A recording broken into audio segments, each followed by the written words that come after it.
Assalamualaikum warahmatullahi wabarakatuh. Innal hamdalillah nahmaduhu wa nasta'inuhu wa nastaghfiruh wa na'udzu billahi min shururi anfusina wa sayyiati a'malina. May yahdihillahu fala mudilla lahu wa may yudlil fala hadiya lahu. Asyhadu an la ilaha illallah wa asyhadu anna Muhammadan abduhu wa rasuluh. Allahumma shalli ala Muhammadin wa alihi wa sahbihi ajma'in, amma ba'd.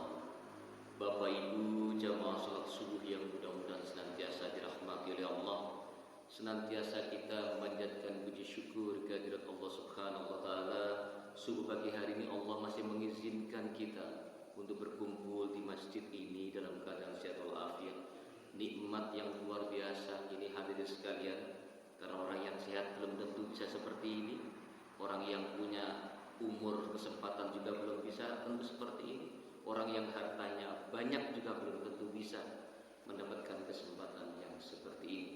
Kita bersyukur atas rahmat nikmat Allah tersebut, seraya memohon kepada Allah mudah-mudahan kita diberikan istiqomah oleh Allah Subhanahu wa taala. Amin.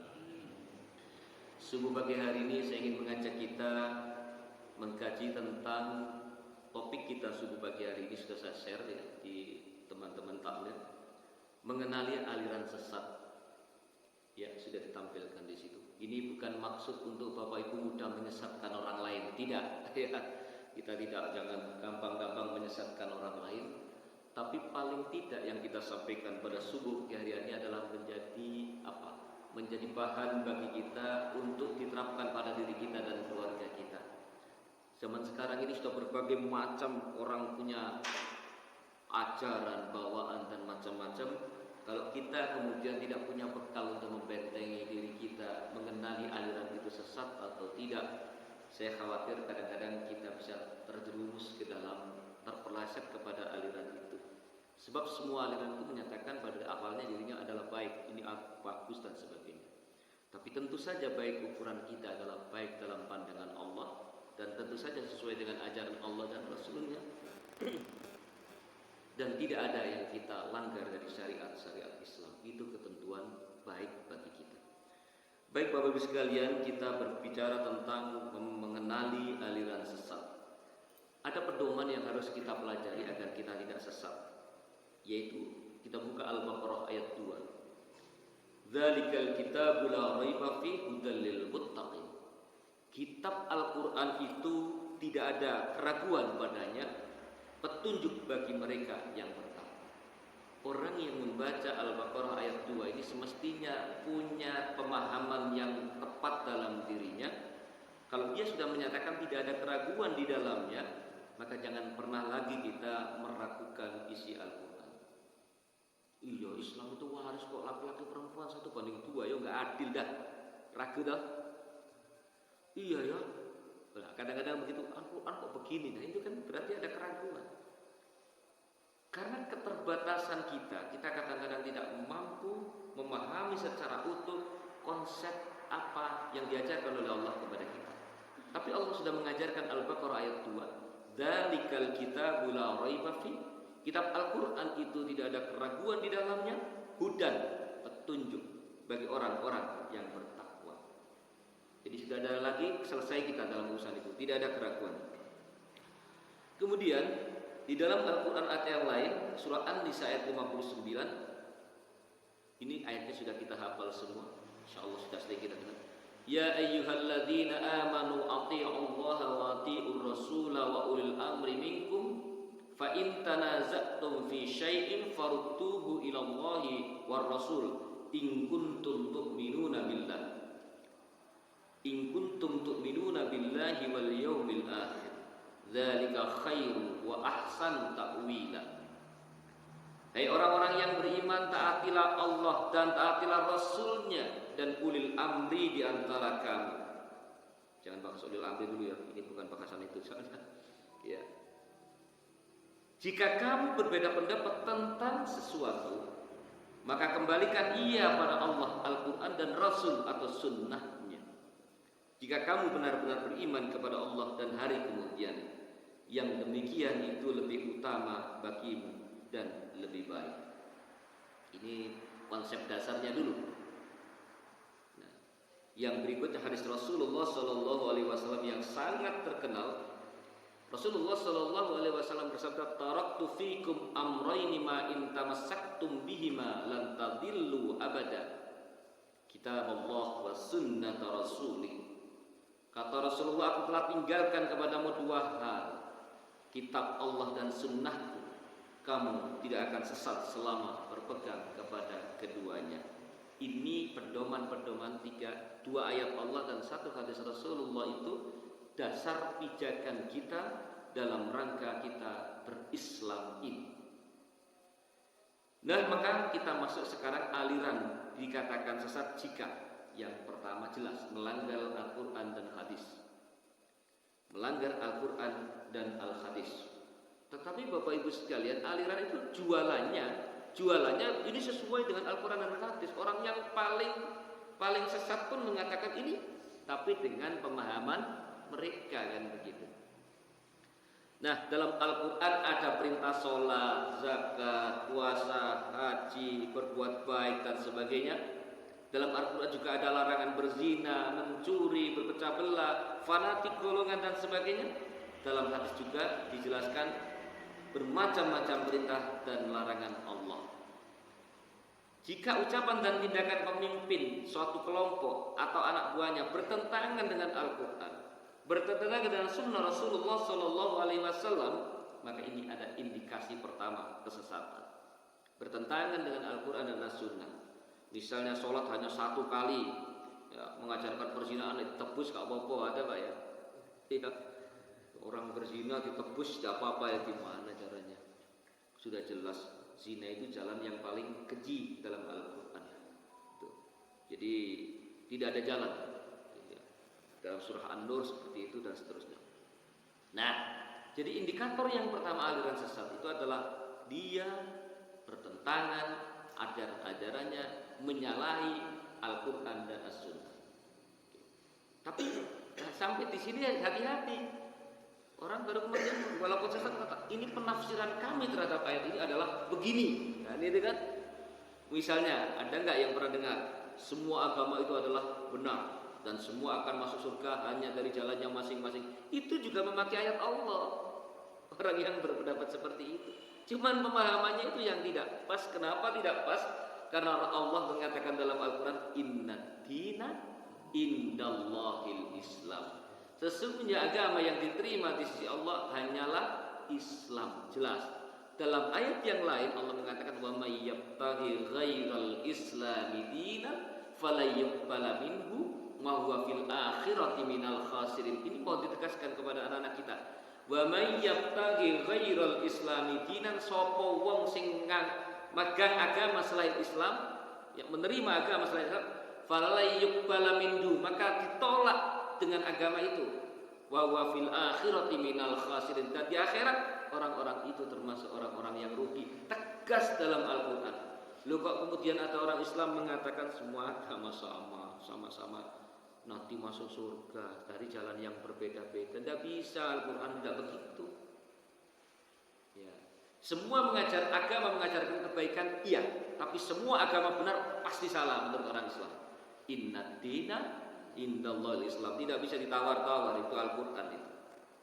Satu, tentang indikator kesesatan. Yang kedua, Bapak Ibu sekalian, suatu aliran ada indikasi kesesatan yang kedua adalah menyimpang dari rukun iman. Bapak Ibu sejak kecil sudah didoktrin oleh bapak-bapak, nenek-nenek kita, mbak-mbak kita, amantu billahi wal malaikati. Jangan pura-pura nggak tahu, Pak. Hafal tuh. Wa kutubihi wa rusuli. Pernah dengar pujian itu? Sayangnya hanya pujiannya diucapkan itu loh, Pak. Amantu billahi, rukun iman itu ada 6, beriman kepada Allah, mengakui tidak ada ilah, tidak ada sembahan selain Allah. Yang kedua, wa malaikatihi, beriman kepada para malaikat. Yang ketiga, wa kutubihi, beriman kepada kitab-kitab yang diturunkan oleh Allah. Yang keempat, wa rusulihi, dan beriman kepada rasul-rasul yang diutus oleh Allah. Dan yang kelima, beriman kepada hari akhir. Dan yang keenam, beriman kepada qadha dan qadarnya Allah Subhanahu wa taala. Ini doktrin iman kita yang harus kita imani. Seandainya ada suatu aliran atau apapun yang menyimpang dari rukun Islam, rukun iman ini, maka indikator kesesatannya itu pasti. Misalnya, ada Rasul setelah Rasulullah Shallallahu Alaihi Wasallam, padahal Al-Quran mengatakan Rasulullah itu adalah Rasul terakhir. Misalnya beriman kepada hari akhir, tapi hari akhir itu hari kiamat. Kapan hari kiamat itu? Allah yang maha tahu. Rasul saja tidak tahu. Rasulullah ditanya tentang hari kiamat, apa jawab Rasulullah? Yang nanya dan yang ditanya sama-sama tidak tahu. Dan begitu kan? Nah, kalau ada orang mengatakan tahun sekian, tanggal sekian, hari kiamat, dan kita mengimani itu, suatu bagian daripada tanda-tanda kesesatan. Kiamat itu kapan? Kiamat itu pasti. Hanya saja yang tahu Allah Subhanahu wa Ta'ala. Bisa sebentar lagi, bisa masih lama. Al-Quran hanya menunjukkan tanda-tanda akan datangnya dari hari kiamat. Rasulullah juga mengatakan tanda-tanda, karena dari petunjuk Allah, Rasulullah mengatakan tanda-tanda datangnya hari kiamat. Nanti bahasan lain tentang tanda-tanda hari kiamat. Nah, kalau ada orang kemudian punya kepercayaan tentang itu, tahun 2000 berapa dulu orang sampai ribut, 2012 pernah ya, tahun sebelumnya ada lagi 99 atau 99 pernah. Sehingga orang-orang ini gimana sih kan gitu kata-kata. Oh iya percaya gitu loh. Lah hari kiamat percaya manusia lah. Manusia apa tahu hari kiamat? Gitu loh. Gitu kan gitu kan. Baik, itu rukun iman. Apapun suatu aliran atau kelompok yang bertentangan dengan salah satu rukun iman ini adalah maka indikator kesesatan yang kedua. Tanda-tanda adanya kesesatan. Yang ketiga, aliran itu ada indikasi ada kesesatan apabila dia menyimpang dari rukun Islam. Jika ajaran menyimpang dari rukun Islam, maka dia sesat. Hadis Bukhari dan Muslim. Misalnya, jika tidak sholat atau sholatnya hanya sekali sehari atau satu kali setahun, Idul Fitri saja misalnya, ya. Iya misalnya. Tapi begini Bapak Ibu, kalau orang nggak sholat tapi yakin sholat itu wajib, itu masih belum menggugurkan Islamnya. Tapi kalau orang tidak sholat, wah udah nggak perlu sholat, aku nggak penting sholat, nggak perlu sholat, nggak wajib sholat, nah beda urusannya. Kan beda Pak ya. Ada orang nggak sholat tapi dia beriman, hanya dia malas saja. Beda lagi dengan orang yang menganggap lapo sholat barang itu beda. Jadi ada orang yang memang tidak sholat karena dia tidak taat kepada Allah. Tapi ada orang yang tidak sholat karena dia menentang ketentuan dan aturan-aturan Allah. Itu berbeda hukumnya. Baik. Nah, rukun Islam Bapak Ibu sekalian, sebagaimana kita hafal, dan pertama itu 2 kalimat syahadat.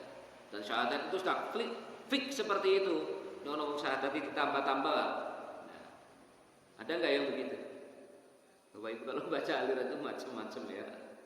Ini sudah syahadat kita dari dulu seperti itu. Rasulullah juga mengajarkan seperti itu. Asyhadu an la ilaha illallah wa asyhadu anna Muhammadar Rasulullah. Itu sudah fix, tidak ada tambahan-tambahan seperti itu 2 kalimat syahadat. Yang kedua, salat 5 waktu subuh, zuhur, asar, maghrib dan isya. Itu rukun Islam. Puasa di bulan Ramadan, zakat bagi yang mampu, berhaji ke Mekah jika ada kemampuan. Itu rukun Islam. Dan semua ini sudah diatur syarat-syaratnya secara jelas di dalam Al-Quran dan Sunnah Rasulullah Sallallahu Alaihi Wasallam. Kalau ada orang yang mengatakan haji gak usah dodonya Mekah, iya kan? Haji gak usah dodonya Mekah, no Indonesia wis iso. Nah, ini kan sudah jelas ya. Bapak Ibu, di dalam haji itu kalau kita pelajari itu luar biasa. Pelajaran yang orang bodoh aja lah, bukan orang pinter. Lah iya Mekah itu tanah watu tok tandus lapo wong rono kabeh. Iya kan? Kalau enggak dibakat mubarakan dalam Al-Qur'an. Kalau Allah yang memberikan rahmat kota Mekah, enggak ada orang yang mau ke kota Mekah, Pak. Tapi itu perintah Allah, dan Allah sendiri yang mengatakan Mekah itu adalah kota yang diberkahi oleh Allah. Berduyun-duyun orang seluruh dunia ke sana. Bapak Ibu, dengan kalau ke Mekah itu nun sewu, tidak ada enak-enaknya, jalan juga panas, batu semua dan sebagainya. Tapi karena kita ini, karena tawadhu kita kepada Allah, diperintah ke kota Mekah, ya kan kota Mekah. Dan Allah mengatakan kata mubarakan dalam Al-Quran itu Mekah itu kota yang diberkahi. Dibanding batu ya enak batu nemen Pak. Tapi karena batu itu bukan tidak dikatakan oleh Allah kota yang diberkahi ya beda gitu. Oleh karena itu Bapak Ibu, dan ada orang yang mengatakan ya menurut ini hanya selingan. Kadang-kadang di TV, di media itu kadang-kadang kan itu. Ada orang yang kemudian mengatakan syariat haji itu perlu ditafsirkan ulang. Ada orang mengatakan haji itu bisa sepanjang tahun, setiap tahun biar gak antri berburu itu. Masalahnya ada Al-Quran surah Al-Baqarah ayat berapa itu? Al-Hajju Ashhurum Ma'luman. Haji itu dilaksanakan pada bulan-bulan yang ditentukan. Seandainya ayat ini gak ada, ya sudah sepanjang tahun kita bisa haji. Al-Hajju Ashhurum Ma'luman. Haji itu disyariatkan pada bulan-bulan tertentu. Faman farada fihinnal hajja, barang siapa yang melaksanakan ibadah ini, fala rafath, dalam berbuat jorok, berlaku jorok, berbuat jorok, berkata wala fusuk, jangan berbantah-bantahan, wala jidal, dan jangan bertengkar. Kemarin itu banyak ujian jamaah haji kita Pak, makanannya gak beres, antriannya lambat, mudah-mudahan sabar semua, ujian itu Pak di sana. Terus gegeran sampai panitia tukaran repot meneh. Jidal nggak boleh di dalam haji Pak. Itu masih pakai ihram nggak boleh Pak. Tukaran, bantah-bantahan dan sebagainya. Nah, baik. Jadi indikator yang kedua apabila ada aliran yang melanggar rukun Islam, salah satu atau sebagian atau semuanya dari rukun Islam, maka itu indikator sesat. Ini ono wong ngomong zakat itu gak wajib. Allah mengatakan zakat itu di dalam Al-Quran, Rasulullah mengatakan zakat itu dalam hadis. Nah, itu berarti sesat. Dengan berbagai macam cara kadang-kadang orang itu berusaha melesetkan pelan-pelan, tidak langsung, kadang-kadang mempelesetkan ajaran-ajaran Islam itu dengan jalan memelintir sedikit demi sedikit. Yang berikutnya, indikator suatu aliran dikatakan sesat apabila mengingkari kebenaran Al-Quran. Saya tadi sudah menyampaikan di pengantar, hudal la raiba fihi hudal lil muttaqin. Tidak ada keraguan di dalamnya, Al-Quran itu petunjuk bagi orang yang bertakwa.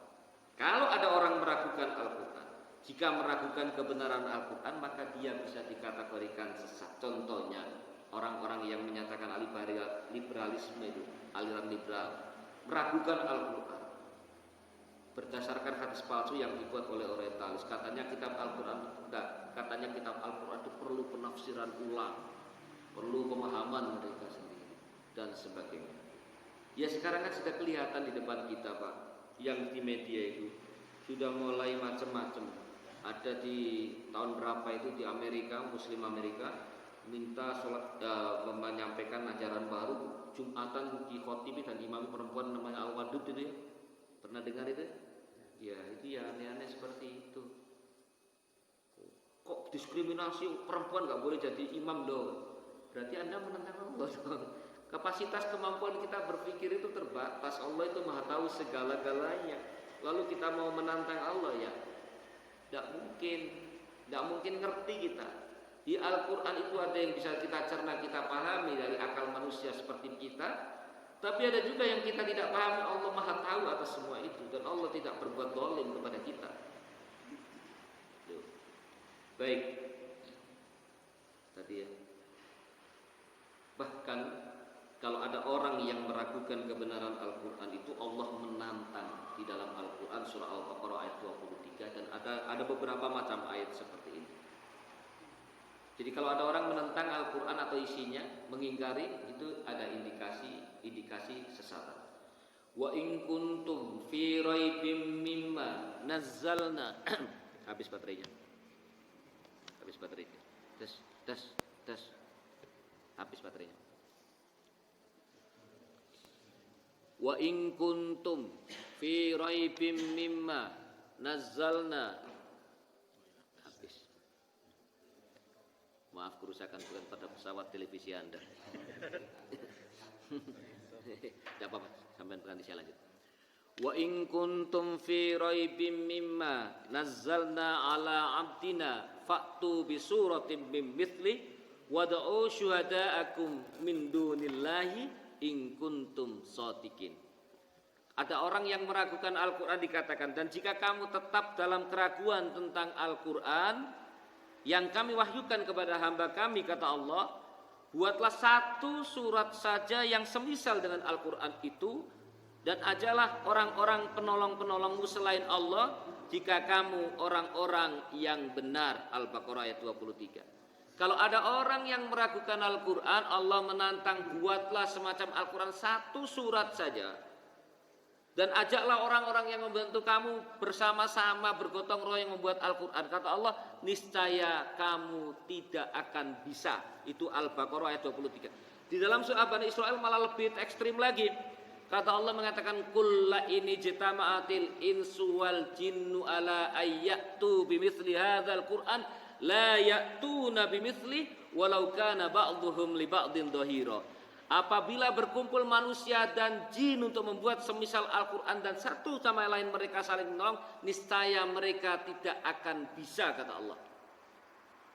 Walau kana ba'dhuhum li ba'din dhahira, walaupun antara satu dengan yang lain manusia dan jin itu saling menolong. Bukan hanya manusia yang ditantang, manusia kumpul, jin itu membuat Al-Quran tidak bisa. Itu Allah mengatakan di dalam Al-Quran. Jadi kalau kita masih ragu terhadap Al-Quran, ayo kita baca-baca lagi ayat-ayat Al-Quran. Kemudian surah Hud ayat 110. Allah mengatakan, wa innahum lafi syakkim min humurib. Dan sesungguhnya mereka orang-orang kafir Mekah dalam keraguan yang menggelisahkan terhadap Al-Quran. Maka artinya kalau ada orang yang gelisah terhadap Al-Quran, meragukan pemahaman Al-Quran, maka ada indikator kekafiran dalam dirinya, sebagaimana Hud ayat 110 ini. Orang-orang kafir itu ragu, gelisah terhadap Al-Quran. Baik. Jadi yang ketiga adalah mengingkari isi kandungan Al-Quran. Yang keempat, aliran dikatakan ada indikasi kesesatan apabila mengingkari hadis Nabi, atau yang terkenal dengan ingkarus sunnah. Jika ada aliran atau kelompok siapapun yang mengingkari hadis Rasulullah yang jelas-jelas hadisnya, maka sesat kelompok itu, termasuk kelompok yang ingkar terhadap sunnah. Tadi Allah mengatakan dalam Al-Quran An-Nisa 59, taatlah kepada Allah dan taatlah kepada Rasulnya. Dan Allah sendiri yang mengatakan bahwa Rasulullah itu diberi otoritas untuk menyampaikan ajaran itu. Dan Allah mengatakan, wa ma yantiqu anil hawa in huwa illa wahyu yuha. Apa yang dikatakan Muhammad itu bukan dari hawa nafsunya, maka semua itu dituntun oleh wahyu Allah subhanahu wa ta'ala. Nah memang kalau ada hadis lemah, hadis palsu, bukan karena Rasulullahnya, tapi karena orang-orang yang merawikan di belakangnya, sanad-sanadnya dan sebagainya. Jadi yang hadis palsu itu adalah bukan Allah, bukan hadis yang dikarang-karang, bukan. Hadis itu tidak jelas datangnya dari Rasulullah. Jadi kalau ada yang bertentangan mengingkari hadis Rasulullah, maka indikasi aliran itu adalah sesat. Yang berikutnya, kelima, ada aliran yang mengakui adanya Nabi atau Rasul setelah Nabi Muhammad, maka jelas aliran itu adalah sesat. Apa dasarnya? Buka Al-Quran surah Al-Ahzab ayat 40. Maka Muhammadun aba ahadim min rijalikum walakin Rasulullah wa khataman nabiyyin wa kana Allahu bikulli syai'in alima. Kita dengar suara saya dari belakang, Pak ya? Baik, insyaallah volume saya keras. Muhammad itu sekali-kali bukanlah bapak dari seorang laki-laki di antara kamu, tetapi dia Muhammad adalah Rasulullah dan penutup nabi-nabi. Allah yang mengatakan ini. Bukan siapa-siapa, Allah sendiri yang mengatakan. Dan adalah Allah Maha mengetahui atas segala sesuatu. Jadi kalau Allah mengatakan Rasulullah itu khatamul anbiya, penutup para nabi, ada orang lain datang mengaku nabi, wajib ditolak. Bukan ditoleransi, wajib ditolak. Lho ngono ya sik payu lho Pak ono ngaku nabi itu. Sik payu ngono lho. Itu lho. Dan kadang-kadang pengikutnya juga bukan orang sembarangan, berpendidikan. Kalau orang berpendidikan ya nggak usah dulu SMA saja, kan mikir lah sampai ngaku nabi ku ya apa ceritanya tekon ndi, kan paling nggak gitu Pak. Kalau orang lebih S1 beda lagi. Lah sampean tahu Nabi itu apa buktinya? S2 beda lagi ngomongnya kan itu kan beda. Ya saya yang jelek-jelek kan yang pakai dasar SMA aja lah. Sampean kok ngaku Nabi itu bahasa wong Jawa ketemu pirang perkara kan begitu kan? Kan begitu Pak. Nah itulah sebabnya maka kita kadang-kadang heran orang-orang yang ngaku Nabi begini kok laku gitu loh. Kok ya ada pengikutnya. Padahal saya kira semua orang Muslim yang suka kajian atau yang tidak suka kajian, mulai lahir dikatakan Nabi, siapa Nabi kita Muhammad Rasulullah. Mulai TK kan diajarkan kan Allah Tuhan kita Muhammad Rasulullah Sallallahu Alaihi Wasallam adalah putusan Allah dan Rasul kita, uswatun hasanah kita. Itu kan dari kecil sudah diajarkan. Jadi Bapak Ibu, kalau ada aliran apapun namanya yang mengaku ada Rasul Nabi setelah Rasulullah Muhammad Sallallahu Alaihi Wasallam adalah indikator sesat yang jelas, bukan indikator sesat biasa, yang jelas kesesatannya. Yang berikutnya satu aliran ada indikasi sesat adalah memisahkan dari kelompok dari jamaah Islam, memisahkan diri dari jamaah Islam, bukan organisasi ya, jamaah Islam. Organisasi itu hanya alat untuk dakwah, ya. Di Arab juga ada Robito Islami macam-macam itu ada banyak organisasi. Yang semua itu adalah alat dakwah. Yang penting bagaimana mengajarkan itu, aliran itu. Ada kelompok sesat yang menganggap seluruh umat Islam di luar kelompok mereka adalah sesat, salah, bid'ah. Nah, ini berarti ini ada indikasi.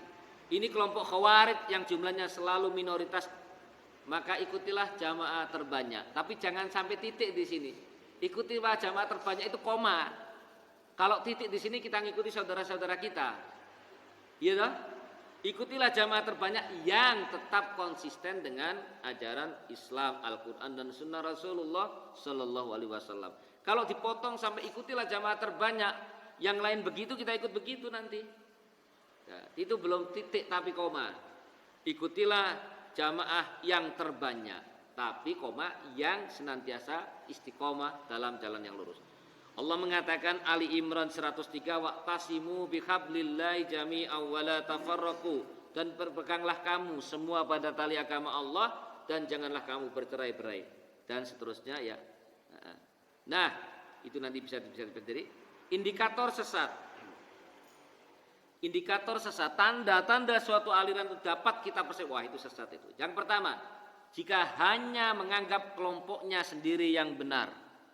Jika menganggap hanya kelompoknya yang benar, yang lain salah semua. Nah ini tentu ini tidak boleh. Kita berusaha menjadi orang yang benar, tapi bukan berarti merasa yang terbenar. Itu. Nah, apa ada Pak kelompok lain yang seperti ini ya? Kemungkinan ada ya. Tidak mau mengaji dengan guru di luar kelompoknya. Jadi orang siapapun jangan kemudian kita menutup diri, Pak, Bapak Ibu. Saya orang Muhammadiyah, saya juga ngaji ke Gus Bahak, Pak, lewat YouTube tapi. Lewat Adi Hidayah. Orang yang pinter-pinter begitu referensi bagi kita. Biar pandangan kita ini luas. Oh, saya enggak setuju itu pendapatnya. Di Gus Bahak itu saya ada yang setuju, ada yang Ustaz Abdul Somad. Ada pendapat-pendapatnya saya enggak setuju, tapi saya tetap mengikuti. Nah, kalau dalam hal tasawuf ada guru dari Kalimantan, siapa namanya itu? Di YouTube banyak itu yang membahas tentang kitab tentang tasawuf itu bagus itu. Jadi untuk menjernihkan hati kita itu bagus, siapa namanya saya enggak lupa itu. Saya ngikuti juga itu. Jadi kita mengaji kepada siapa saja. Ada yang kita tidak pas, tidak apa-apa. Tapi jangan kemudian wah tidak mau, kalau tidak kelompok saya tidak mau, jangan. Itu berarti kita menutup diri ya, karena kebenaran itu bisa datang dari siapa saja. Kalau Allah membuka kebenaran itu, dari siapa saja bisa suatu kebenaran. Kemudian yang ketiga, tidak mau sholat dengan orang di luar kelompoknya ya. Kita sholat bermakmum pada siapa saja kan boleh, sesama muslim, kecuali jelas-jelas dia bukan muslim ya itu. Kalau dia muslim, kita siapapun boleh. Bahkan mohon sewu, orang alim bermakmum kepada orang yang biasa-biasa saja, apa enggak sah sholatnya? Ya sah, tidak ada masalah. Gitu. Nah, kalau ada kelompok yang tidak mau sholat dengan orang di luar kelompoknya, ini ada indikasi tanda-tanda kesesatan. Yang berikutnya, tidak mau sholat di masjid yang bukan milik kelompoknya. Wah, ini malah lagi ini ya. Nah, ini ya. Jadi kita sholat di mana saja, masa kita di jalan waktunya masuk masjid, ini masjid sopo yo? Tidak ada. Dia datang sholat gitu aja, kan gitu. Iya, kan begitu. Tidak masalah Pak itu. Jadi bagian itu ya di mana saja ya sholat, waktunya sholat masuk kita parkir di masjid manapun ya sholat itu. Nah, kemudian ada indikator sesat yang lain adalah tidak mau membantu orang-orang Islam di luar kelompoknya. Ya insya Allah Muhammadiyah sudah mengajarkan ini kepada kita. Kalau ada MDMC adalah lazismu, ditanya sampai Muhammadiyah ora? Ora lah, enggak ada begitu. Ada Semeru gempa lazismu datang bawa bermacam-macam, ditanya. Enggak peduli Hindu, enggak peduli Islam, enggak peduli Kristen, ya dibantu. Itu sudah diajarkan oleh MDMC dan lazismu Muhammadiyah. Bikin sekolah lah, muridnya kok nak Kristen enggak Islam ya rapopo. Kan begitu. Jadi insya Allah Muhammadiyah sudah mengajarkan itu. Kita terbuka membantu kepada siapa saja. Maka jargon UMM itu dari Muhammadiyah untuk bangsa itu memang betul, bukan hanya sekedar bangsa. Untuk sekarang malah tema muktamar yang terakhir itu adalah mencerahkan semesta. Kita membantu siapa saja sepanjang di penjuru alam raya ini, bumi ini ada orang yang membutuhkan bantuan, mencerahkan alam semesta itu kan itu di top tema muktamar yang di Solo kemarin itu, mencerahkan semesta itu. Jadi itu maka di luar negeri kemudian tumbuh macam-macam, ya ini salah satu perwujudan dari mencerahkan semesta ini. Nah itu ada hadisnya. Baik. Nah sekarang nanti dibaca sendiri ya langkah itu, indikator itu. Yang langkah-langkah agar tidak sesat bagian akhir dari kajian ini. Yang pertama, baca dan pelajari Al-Quran dan hadis. Bapak Ibu kalau tidak punya kemampuan banyak, paling enggak HP kita ada Al-Quran lah Pak. Ini anak mubalek tak ngomong ayat apa mau ya?